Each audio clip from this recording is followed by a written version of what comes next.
Bien, esta mañana vamos a estudiar la palabra de Dios y les invito a inclinar su rostro para tener una oración.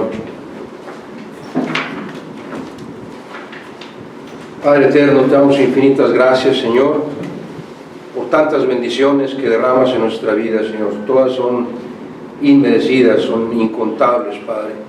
Gracias por tu amor, gracias por tu fidelidad, porque nunca nos has dejado, Señor. Gracias por tu paciencia, por tu misericordia, por tu bondad, por tu perdón. Hay tanto, Señor, que queremos agradecerte, tu cuidado, tu protección. Este lugar, Señor, que nos das para reunirnos, para alabarte, adorarte y para estudiar tu palabra. Gracias por cada uno de los hermanos y hermanas que tú has traído a este lugar, Señor. Te suplicamos ahora que derrames tu bendito Espíritu en cada uno de nosotros, para que nos ayude, Señor, a entender tu palabra. No permitas, bendito Padre, que ninguna palabra corrompida salga de mi boca, sino solamente aquella que sea para edificación de tu cuerpo, que es la iglesia, y para honra y gloria tuya. Lo suplicamos con humildad y con gratitud, en el nombre todopoderoso de ti, Jesucristo, nuestro Redentor, nuestro Salvador. A Él sea la gloria, majestad, imperio y potencia, desde la eternidad y por la eternidad. Amén, amén y amén. El título del sermón es la importancia de ejercer tu ministerio. Esta mañana empezamos a estudiar una parte de esto y Dios puso en mi corazón ahondar más en este tema, porque es de mucha relevancia para cada uno de los hijos de Dios, la importancia de ejercer tu ministerio. Antes de entrar en el pasaje principal, vamos a analizar dos verdades bíblicas que son de suma relevancia para esto. La primera es que Dios, nuestro Señor Jesús, fundó su iglesia con quienes Él eligió. En el pasaje del Evangelio según San Juan, capítulo 15, Evangelio según San Juan, capítulo 15 y versículo 16,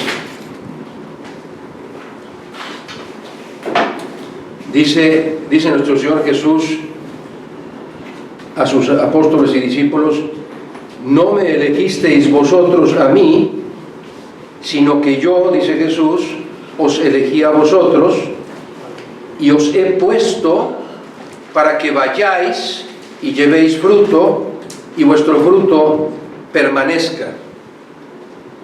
Os he puesto en la iglesia para que llevéis fruto y que vuestro fruto permanezca. Y vemos en este breve versículo que Jesús fundó su iglesia y dice: ustedes no me eligieron a mí, yo los elegí a ustedes. Y los elegí para que conformaran la iglesia. Y yo sé que nuestros amados hermanos que tienen la denominación pentecostal o pentecostés, nos hablan de que la iglesia, o les han enseñado que la iglesia empezó precisamente el día de Pentecostés, en el capítulo 2 de Hechos. Pero realmente la iglesia la fundó Jesús, y la fundó desde el momento en que tuvo sus discípulos. ¿Qué se necesita para tener una iglesia? Un pastor, que en este caso es nuestro Señor Jesús. Jesús es el príncipe de los pastores, no príncipe porque haya un rey, sino la palabra príncipe en la Biblia se refiere al principal, al perfecto, al que no hay otro por encima de él. Jesús es el príncipe de los pastores. Entonces ya estaba el pastor, y luego él unió a sus discípulos, escogió a sus apóstoles y discípulos, y eso es lo que hacía falta para que se conformara la iglesia. Entonces la iglesia ya estaba formada y ya estaba en acción. Desde este versículo dice nuestro Señor Jesús, mucho antes del tiempo de Pentecostés, dice: yo los elegí a ustedes para que llevéis fruto. Y luego en Mateo capítulo 28 versículos 19 y 20 dice nuestro Señor Jesús: toda potestad me es dada en los cielos y la tierra. Si saben estos versículos de memoria, díganlos conmigo, ¿no? Toda potestad me es dada en los cielos y la tierra, por tanto, id y haced discípulos a todas las naciones, bautizándolas en el nombre del Padre y del Hijo y del Espíritu Santo, y enseñándoles que guarden todas las cosas que yo os he mandado. Y aquí dice Jesús, yo estoy con vosotros todos los días hasta el fin del mundo. Y dice, id, y aquí dice, os he puesto para que vayáis, id, y para que llevéis fruto a ser discípulos. Y para que ese fruto permanezca por la eternidad. Entonces vemos a la iglesia en acción mucho antes. El pastor, nuestro Señor Jesús, sus apóstoles y discípulos ahí. Pero la iglesia ya está formada, la fundó nuestro Señor Jesús, esa es una verdad bíblica, y la fundó para que la iglesia lleve fruto. ¿Vamos bien? La segunda verdad que quiero que nos quede grabada es al final de los tiempos. Dice que en el tribunal de Cristo, cada uno de los hijos de Dios seremos juzgados por Cristo mismo. Esto lo vemos en 1 Corintios capítulo 3, versículos 11 al 15. 1 Corintios 3 está hablando obviamente a la iglesia de Corinto, y dice el apóstol Pablo, a partir del versículo 11, porque nadie puede poner otro fundamento que es el que está puesto, el cual es Jesucristo. Véalo de esta manera: Jesucristo es el fundamento y también es la cabeza de la iglesia, y nosotros somos el cuerpo que crece sobre ese fundamento que es Jesucristo. Nadie puede poner otro fundamento que el que está puesto, el cual es Jesucristo. Y si sobre este fundamento, sobre Jesucristo, la vida de Jesucristo, alguno de sus seguidores, entiéndase usted y yo, edificáramos oro, plata, piedras preciosas, madera, hena o hojarasca, la obra de cada uno será manifiesta, porque el día la va a declarar, pues por el fuego será revelada, y la obra de cada uno, cualquiera que sea, el fuego la probará. Si permaneciere la obra de alguno que sobreedificó, recibirá recompensa. Es decir, si permanece la obra de que alguno que sobreedificó, si el fruto permanece, recibirá recompensa. Y si la obra de alguno se quemare, él sufrirá pérdida. Si bien él mismo será salvo, aunque así como por fuego. Si alguien tiene alguna duda de alguno de los pasajes que estamos estudiando esta mañana, acérquese con su siervo, con el pastor, y con mucho gusto, con la ayuda del Espíritu Santo, lo trataremos de aclarar. Entonces, dos verdades bíblicas importantes. Jesús es quien fundó su iglesia. Fundó su iglesia para que usted y yo llevemos fruto. Y un día estaremos ante el tribunal de Cristo, para que Él juzgue si usted y yo producimos fruto que permaneciera. Es decir, oro, plata o piedras preciosas. O si el fruto que usted y yo producimos fue madera, oro, heno y hojarasca, que obviamente al quemarse con el fuego desaparece. No es fruto que permanezca.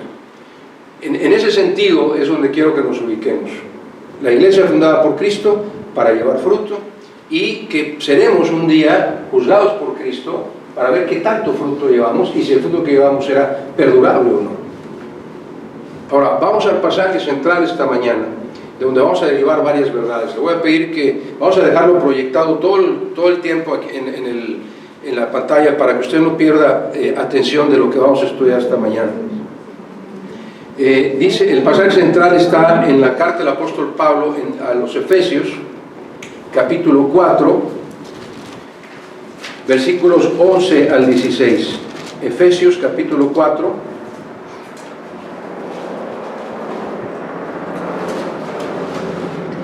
versículos 11 al 16. Primero vamos a leer todo el pasaje pausadamente. Si quiere, léalo conmigo al unísono, y luego lo vamos a analizar detenidamente.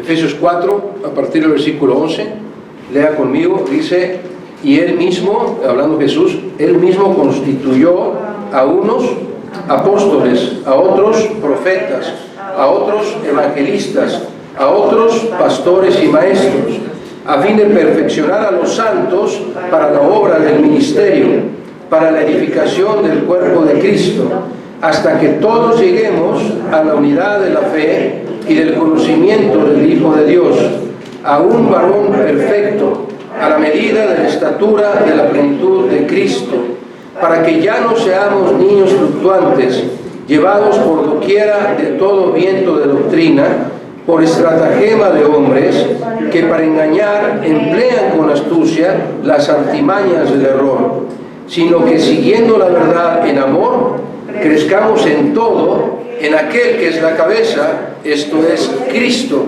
de quien todo el cuerpo, bien concertado y unido entre sí, por todas las coyunturas que se ayudan mutuamente, según la actividad propia de cada miembro, recibe su crecimiento para ir edificándose en amor. Vemos en este pasaje que Jesús constituyó la iglesia, eligió a cada uno de nosotros y dice que nos dio un ministerio. En aquel tiempo, dice, había apóstoles y profetas. Estas dos ya no existen en nuestro tiempo, pero el resto sí. Y a lo que quiero llegar con esta verdad bíblica es que a cada uno de los miembros de la iglesia, cada uno de los miembros de esta iglesia, Jesús nos asignó un ministerio. Jesús nos dio no solo un don o dones, sino que nos asignó un ministerio. Y ese es el diseño y ese es el plan de Jesús para su iglesia.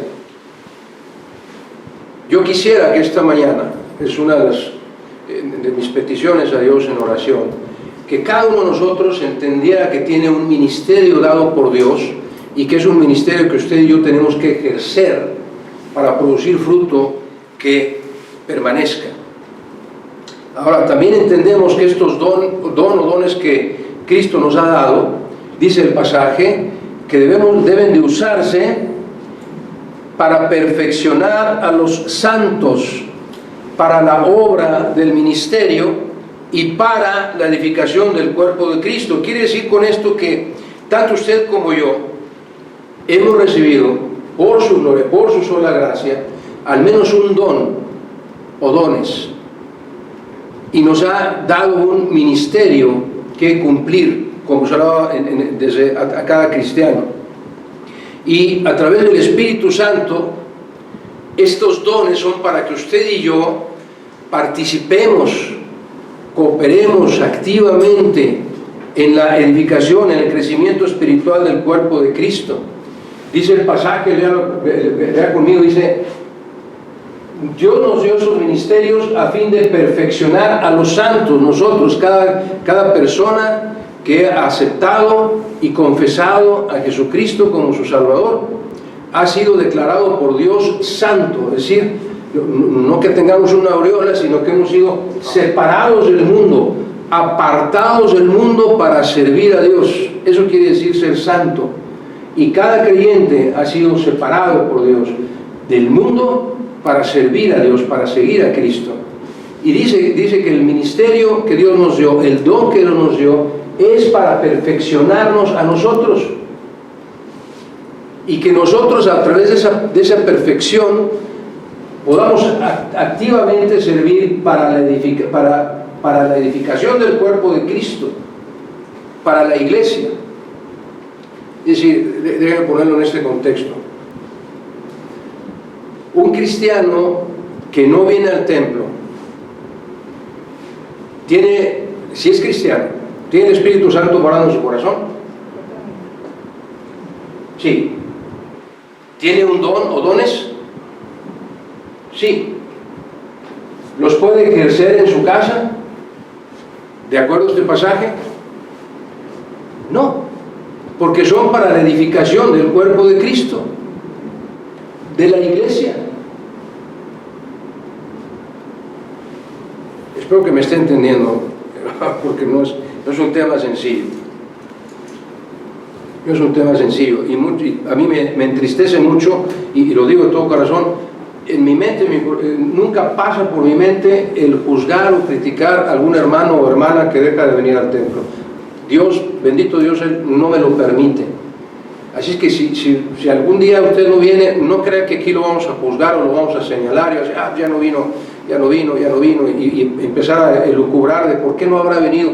Dios es el que, nosotros somos responsables ante Dios, nada más. Cada uno de nosotros le damos cuentas a Dios y nada más a Dios, no a los pastores. Es que ninguno de nosotros va a juzgar. Pero obviamente nos entristece cuando vemos que las familias no vienen al templo. Nos entristece porque los amamos y quisiéramos verlos aquí siempre. Y nos entristece también porque, escúcheme, no lo digo yo, lo dice la palabra de Dios. Un pastor no quiere que Dios tenga que disciplinar a sus ovejas. Yo no quisiera que nuestros hermanos o hermanas que no vienen al templo, Dios los tuviera que disciplinar por no venir a la casa del Señor. Pero tarde o temprano, si no vienen a la casa del Señor, Dios los va a tener que disciplinar. Y eso nos duele porque les amamos y no queremos que pasen por esa disciplina del Señor. Esa es la única razón por la que nos entristece. Y porque no podemos tenerlos con nosotros, amarles y que ellos también ayuden al perfeccionamiento y al crecimiento del cuerpo de Cristo. Porque ese don o dones que Dios nos dio, ese ministerio que Dios nos dio, es para ejercerlo en el crecimiento, a perfeccionar a los santos para la obra del ministerio. Ahora, este pasaje también enseña que este crecimiento nunca se detendrá, lo veíamos en la escuela dominical. Es un crecimiento que no va a terminar. Ni cuando hasta el día de nuestra muerte no vamos a terminar de crecer espiritualmente. Dice el pasaje, hasta que todos, no unos hermanos sí y otros hermanos no, todos lleguemos, dice, a la unidad de la fe, es decir, bueno, ahorita me tengo en eso, y en el conocimiento del Hijo de Dios, a un varón perfecto, a la medida de la estatura de la plenitud de Cristo. Que todos, cada uno, no algunos, insisto, sino todos lleguemos a la unidad de la fe. ¿Qué significa la unidad de la fe? Una misma doctrina. Que no hay un hermano o una hermana que piense algo diferente de la doctrina de Cristo, porque no hay otra doctrina, No es la doctrina de la Iglesia Bautista Fruto del Espíritu, es la doctrina de Cristo, no existe otra. Y la doctrina de Cristo está aquí, en la Biblia. No en mi mente, no en mi corazón, está aquí. De aquí sale, no sale de mí. Y dice el pasaje que hasta que todos lleguemos a la unidad de la fe, al mismo conjunto de doctrinas, que usted y yo no pensemos diferente de lo que dice la Biblia de Dios, sino que todos lo entendamos igual. Y en segundo lugar, dice que todos lleguemos a la estatura de la plenitud de Cristo. ¿Qué significará llegar a la estatura de la plenitud de Cristo? Deseamos esta mañana, y el sermón del domingo pasado, que cada creyente debe buscar imitar a Jesús en todo. Imitar a Jesús en todo. En cómo hablaba, en cómo pensaba, en cómo se comportaba, en cómo trataba a los demás, en cómo llevaba el Evangelio a todos, en qué lugares visitaba, con quién se iba, con quién no iba. Todo esto debemos imitarlo en nuestra vida. Y la estatura de la plenitud de Cristo significa simplemente que usted y yo podamos manifestar a los demás, que nuestra vida sea una manifestación de Jesús, es decir, que los demás puedan ver que Jesús está en nuestro interior y que es Él el que actúa a través de nosotros para demostrar su amor, para llevarles el amor de Dios. Esa es la estatura de la plenitud de Cristo. Y no lo podemos hacer si no imitamos a Jesús. Así que la importancia de ejercer tu ministerio implica que si no llegamos a la unidad de la fe y si no llegamos al pleno conocimiento del Hijo de Dios, el cuerpo de Cristo, su iglesia, va a estar mutilada, va a estar desasociada. Porque unos hermanos sí estarán trabajando en su ministerio, otros no. Unos hermanos crearán una cosa y otros hermanos crearán otra. Y entonces el cuerpo de Cristo se encuentra desasociado, no está trabajando unido, como cantamos esta mañana. Debemos mantenernos unidos, siempre pensando y creyendo lo mismo, de acuerdo a lo que dice la palabra de Dios, no el pastor, de acuerdo a lo que dice la palabra de Dios. Tener una unidad en la fe, una sola fe, un solo espíritu, un solo Señor. Y entonces, si la iglesia está mutilada, si los miembros no están trabajando, si no están cumpliendo su ministerio, entonces habrá algunos hermanos que querrán, como pasó en las iglesias al principio del cristianismo, habrá algunos hermanos que empezarán a filtrar, dice, algunas falsas doctrinas o falsas enseñanzas, y eso va a terminar separando el cuerpo de Cristo. Por eso es tan importante la unidad de la fe. Mientras unos tratan de enseñar una cosa, otros vamos a tratar de mantenernos en la doctrina de Cristo. Y un cuerpo que está desasociado, si un cuerpo no está creciendo uniformemente, obviamente no vamos a poder producir fruto que permanezca. Y dice el pasaje que leímos en Juan, que Dios nos ha puesto para que llevemos fruto y que ese fruto permanezca.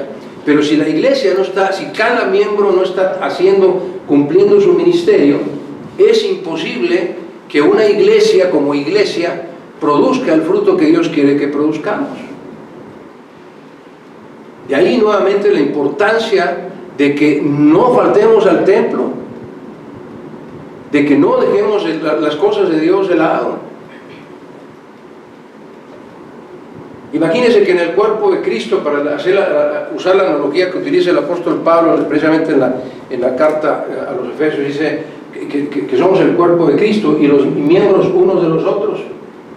Y espera el pasaje, dice que todos crezcamos, no unos sí y otros no. Entonces imagínense un cuerpo en donde una piernita está hasta aquí y la otra está hasta allá, y un bracito está así y el otro está larguísimo. Obviamente ese cuerpo no va a servir de mucho. Cada miembro del cuerpo de Cristo, esté donde esté, es un miembro importantísimo, valiosísimo para Dios y para los hermanos en la fe. Todos, cada miembro de la congregación es un vaso de oro para nuestro Señor. Y usted debe entender su importancia, y por eso la importancia está en el cuerpo de Cristo. Debe entender qué tan importante y qué tan valioso es para Dios, para que no se aleje de Él.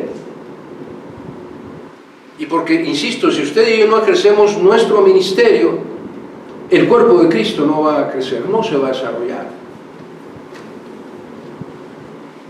Y la importancia de ejercer su ministerio también implica que si no tenemos la unidad de la fe, dice el pasaje, que no seamos niños fluctuantes, llevados por todo viento de doctrina. Y eso sucede, escúcheme, porque sé que algunos lo hemos hecho, yo lo hice en algún tiempo en mi inmadurez espiritual. Decía, hoy no voy a ir al templo, me voy a quedar a ver un sermón por internet. Y pregunto, ¿eso realmente edifica el cuerpo de Cristo? Probablemente el que está viendo el sermón en internet salga edificado. Pero lo que quiere el Señor es que edifique el cuerpo de Cristo, no nada más usted. Y lo que sucede, y me ha pasado porque hay hermanos que me hacen favor de pronto de mandar, mira, escuché este sermón. Y un domingo escuchan el sermón de un pastor y otro escuchan el sermón de otro pastor y luego buscan otro pastor en internet y empiezan a escuchar sermones de distintos pastores, de distintas congregaciones, de distintas creencias y terminan todos revueltos. Son sacudidos por todo viento de doctrina. Y luego me mandan un sermón donde un pastor y dice, mira, este pastor predicó precioso y dice que aquí está clarísimo que sí existe la predestinación. Y la predestinación no es bíblica. No es bíblica, está equivocado el pastor y tú te estás equivocando al quedarte en tu casa a escuchar sermones de cualquier pastor que no sabes dónde está su doctrina. Mientras que si siempre vienes al cuerpo de Cristo y sabes que se predica la doctrina de Cristo, estás a salvo. No vas a ser llevado por cualquier viento de doctrina.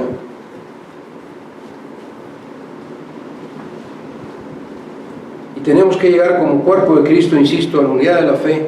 Y esa unidad de la fe no se logra si no está usted aquí, presente. Así que el plan y el diseño de Jesús para su iglesia, dice el pasaje, que todos crezcamos en todo, en aquel que es la cabeza. ¿Quién es? Cristo. Y luego todavía afirma, de quien todo el cuerpo, no unos miembros sí y otros no, todo el cuerpo, dice, de quien todo el cuerpo, bien concertado, unido entre sí, por todas las coyunturas que dice, que se ayudan mutuamente. ¿Puede usted desde su casa ayudar mutuamente? ¿Puede estar desde su casa unido al cuerpo de Cristo? No. Dice el pasaje, todo el cuerpo bien concertado, unido entre sí, no alejado uno del otro, por todas las coyunturas que se ayudan mutuamente. Escuche, según la actividad, es decir, el ministerio propio de cada miembro, cuando cada miembro ejerce su ministerio, entonces, solo entonces, dice, recibe su crecimiento para ir edificándose en amor. Recibimos el crecimiento espiritual aquí, nos edificamos en amor aquí, porque otra vez, si usted nada más recibe lo que ve en su casa, usted tal vez pueda ser edificado en su casa, pero no va a cumplir el plan de Dios, no estará cumpliendo el plan de Dios. Y si usted quiere tener su propio diseño de iglesia, pues está obviamente actuando en contra del diseño de Dios. Y dice Dios, el que contra mí no es, el que conmigo no es, contra mí es. Así es que más debiéramos adecuarnos, aferrarnos al diseño de Dios para su iglesia, que nos creó y nos tiene aquí para que llevemos fruto, y fruto que permanezca. Y de aquí nace la pregunta: ¿sabe cuál es el ministerio que escogió para usted? ¿Sabe usted cuál es el ministerio que Dios le dio para ejercerlo en la iglesia, para crecer en el cuerpo de Cristo? Hace no mucho tiempo terminamos el estudio de los dones, ¿lo recuerdan? Bueno, ahí usted y yo descubrimos cuál es nuestro ministerio. Y si sabe usted cuál es su ministerio, la segunda pregunta es: ¿lo está ejerciendo en el cuerpo de Cristo?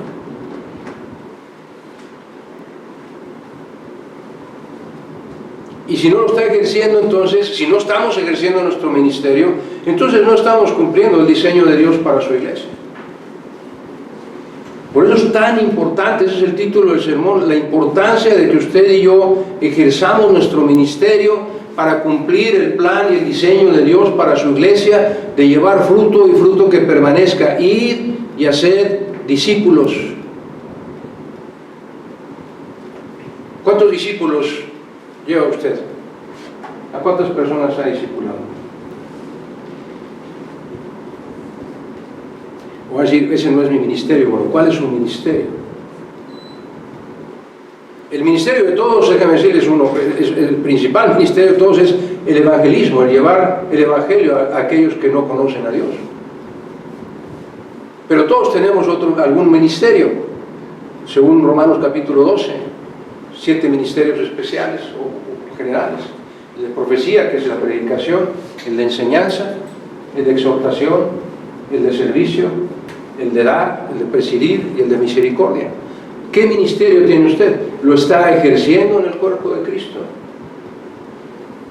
Pues si usted me dice, bueno, yo ejerzo la misericordia, mi don es el de misericordia y lo ejerzo en mi colonia, bueno, pues entonces las únicas personas que van a ser edificadas es usted y la persona a la que le está ejerciendo el don de misericordia.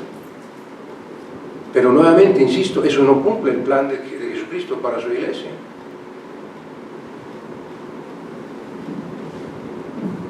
Concluyo con lo siguiente. Hay muchos pasajes en la Biblia, antes de avanzar con la conclusión, déjeme decirle, hay muchos pasajes en la Biblia que demuestran que Dios le dio a cada hijo suyo al menos un don y un ministerio. Hay muchos pasajes. Así es que negar que usted tiene un don, o negar que si yo niego que Dios me dio un ministerio, estoy diciendo que a Dios se le olvidó darme su Santo Espíritu cuando lo recibía Él como mi Salvador. Y eso es imposible. Dios nunca se equivoca.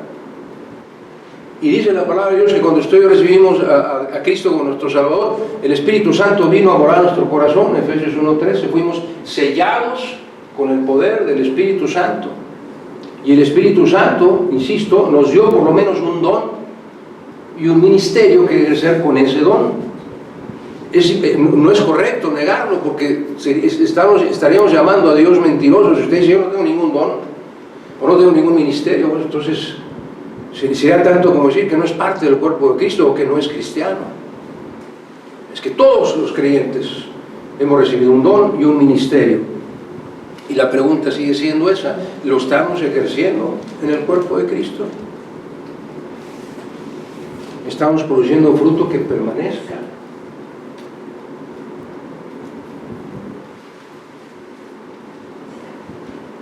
Es obvio que ningún cristiano puede cumplir su ministerio si no se congrega, si no participa en las actividades de la iglesia. No hay forma de cumplirlo, y no lo creo yo, lo dice la Biblia. Porque dice que debemos estar todos bien concertados, unidos entre sí, por todas las coyunturas, ayudándonos mutuamente. Es plural, no es singular. En ningún momento de la Biblia, lo dije el domingo pasado, usted encontrará, en ningún pasaje de la Biblia usted encontrará un versículo que sustente a los cristianos, ¿cómo les podemos llamar? Solitarios, como les llaman, solitario, que creen que su labor es estar allá solitos y ellos solitos ahí hacen todo. No hay un pasaje bíblico que lo demuestre, que lo pueda sustentar. Y decía yo el domingo pasado, nuestro Señor Jesús es el ejemplo a seguir, ¿cierto? Después de ser bautizado, cuando Jesús iba a empezar su ministerio, ¿qué fue lo primero que hizo?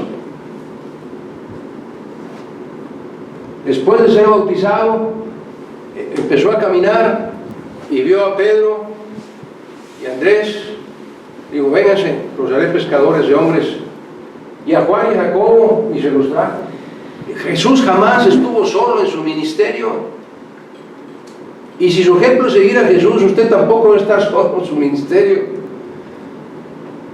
Y Jesús ejerció su ministerio con sus apóstoles y sus discípulos.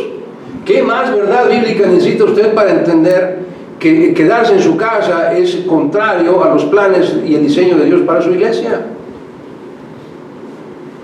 Me entristece y me duele mucho no verles aquí, a los hermanos y hermanas que no vienen y que no están ayudando a que la iglesia de Cristo produzca el fruto que Él espera. Y decía yo la segunda verdad, si la recuerda, leímos 1 Corintios capítulo 3. Y decíamos que, vamos a proyectar el versículo de 2 Corintios 5:10, la segunda carta del apóstol Pablo a los Corintios, capítulo 5, versículo 10.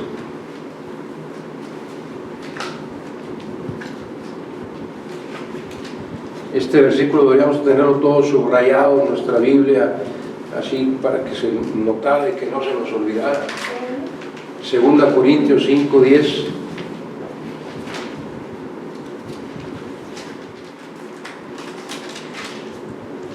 Dice, porque es necesario que algunos creyentes comparezcan. ¿No dice así? ¿No? Ah, me equivoqué. Porque es necesario que todos comparezcamos, ninguno se va a escapar, ningún creyente va a poder decir, yo no voy a ir al tribunal de Cristo. Todos vamos a ir al tribunal de Cristo. Todos comparezcamos ante el tribunal de Cristo. ¿Para qué? Para que cada uno reciba, según lo que haya hecho, mientras estaba en el cuerpo, sea bueno o sea malo. Cada uno de nosotros estaremos un día en la presencia de nuestro Señor Jesucristo. Él es el juez máximo. Y cada uno daremos cuenta de lo que hicimos mientras estuvimos en el mundo, de lo que hayamos hecho, sea bueno o sea malo. Y este pasaje, entendámoslo de esta manera. Sea bueno, quiere decir que es fruto que permanece. Oro, plata y piedras preciosas. Sea malo, es fruto que no permanece. Madera, heno y hojarasca. Lo leímos en 1 Corintios 3. Si lo recuerdan, lo que vamos a leer ahorita, porque algunos somos de corta memoria. Eso se refiere a este pasaje. ¿Qué fruto produje? con la ayuda del Espíritu Santo, no yo mismo, no por mis obras, sino porque el Espíritu Santo lo produjo a través de mí. Y sobre eso mi Señor me va a juzgar, va a decir si produje fruto bueno, que permanezca, o si mi fruto fue malo y se va a quemar como la madera, el heno y la hojarasca. Pero si Dios está ayudándome a cumplir mi ministerio, entonces seguramente, ciertamente, todo será fruto perdurable porque lo está produciendo Él a través de mí. Pero si yo me quedo en mi casa y lo quiero hacer en las calles, lo estoy haciendo yo mismo, no es fruto que perdure. Ese fruto va a ser madera de hojarasca y se va a quemar en el momento que usted esté ante la presencia de nuestro Señor Jesucristo.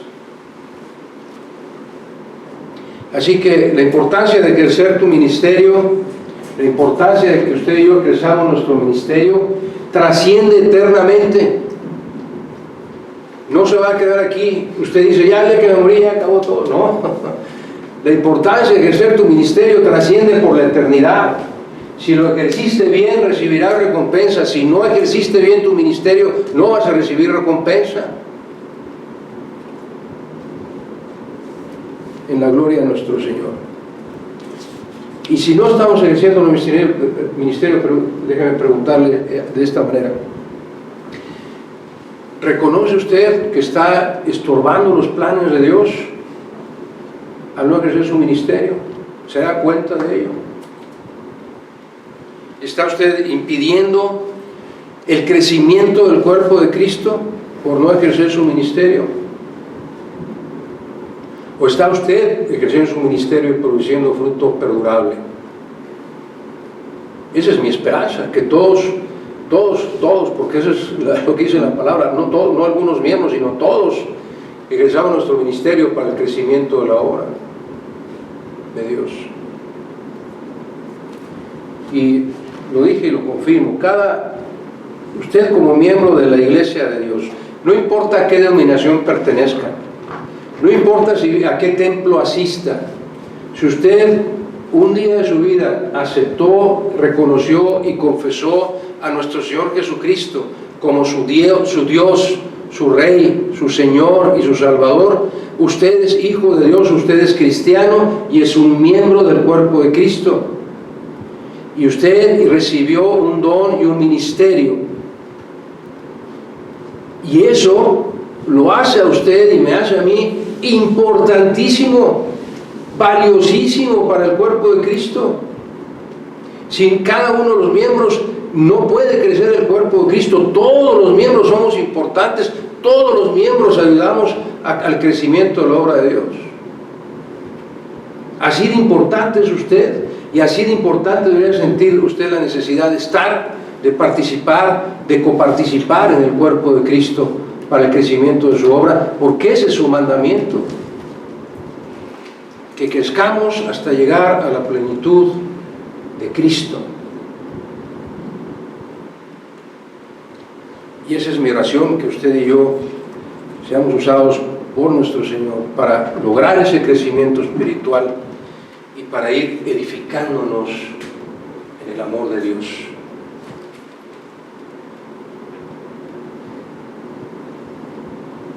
Vamos a terminar con una oración. Invito a inclinar su rostro. Señor Dios y Padre nuestro, te damos infinitas gracias, Padre. Gracias, Señor. Gracias por la vida, por la salud, pero gracias, Señor, sobre todo por tu palabra, que nos enseña claramente lo que tú esperas de cada uno de tus hijos. Y suplicamos, Padre bendito, que tu Santo Espíritu nos redarguya en todo momento, en cualquier lugar donde estemos, que nos haga recordar que somos miembros del cuerpo de tu Hijo Jesucristo, que somos importantísimos, valiosísimos para ti, Señor, y que tú quieres usarnos donde quiera que vayamos para el crecimiento de tu cuerpo, hasta que todos lleguemos a la plenitud de la estatura de tu Hijo Jesucristo, nuestro Señor. Y Padre, si alguna de las personas que está escuchando este mensaje aún no es hijo tuyo, suplico, Padre bendito, que toque su corazón, que le hagas entender y sentir la necesidad de aceptar y reconocer a tu Hijo Jesús como el Señor y Salvador de sus vidas. Y Padre, a este grupo de hijos tuyos, guíanos en todo momento por tu camino. No permitas que nadie ni nada nos aparte de tu camino. No permitas que nadie ni nada nos impida cumplir con el ministerio que nos has encargado para producir fruto, Señor, que permanezca y te dé gloria a ti. Porque solo tú eres Dios. A ti te alabamos, a ti te adoramos. En el bendito nombre de tu Hijo Jesucristo. Amén, amén y amén. Gracias, Señor.